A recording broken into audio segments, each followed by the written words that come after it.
For most of human history, the most valuable thing on earth wasn't gold, silver, or land. It was flavor. A handful of dried seeds, a pinch of bark, a drop of resin. These tiny treasures could build or topple empires. Today, spices sit neatly on supermarket shelves. It sounds unbelievable, right? But for nearly 1,000 years, pepper was worth more than gold. Nutmeg could buy a house, cinnamon could pay off a lifetime of debt. And nations risked everything: war, conquest, even lives, to control the sources of these flavors. Let's take a look at medieval Europe. Cold, gray, isolated, and utterly bland. Most people never traveled more than a few miles from home. Their diets were monotonous: winters long, fresh food scarce, preserved food tasted like the inside of a cellar. But the nobles' tables were full of exotic spices. Cinnamon and cloves weren't just food, they were status and power.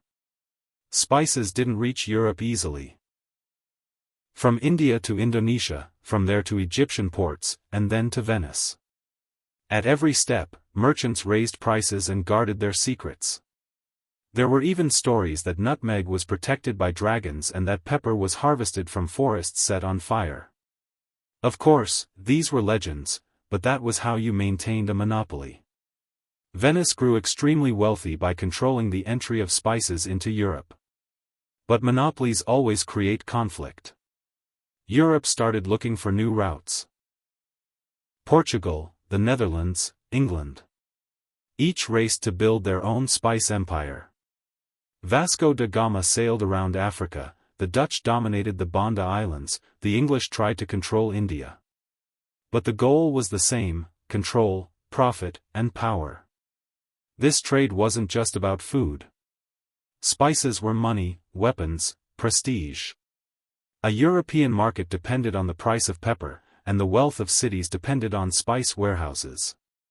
And this system, or algorithm, actually became the foundation of modern finance and global trade.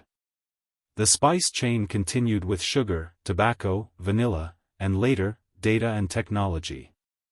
History shows us one thing: power in the world has always depended on controlling resources, routes, and information.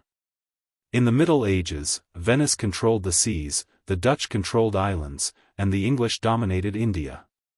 Today, giant companies control data centers, chip factories, and logistics networks. The tools have changed. But the logic remains the same: never forget this: control the path, and you control the world. Crystal clear.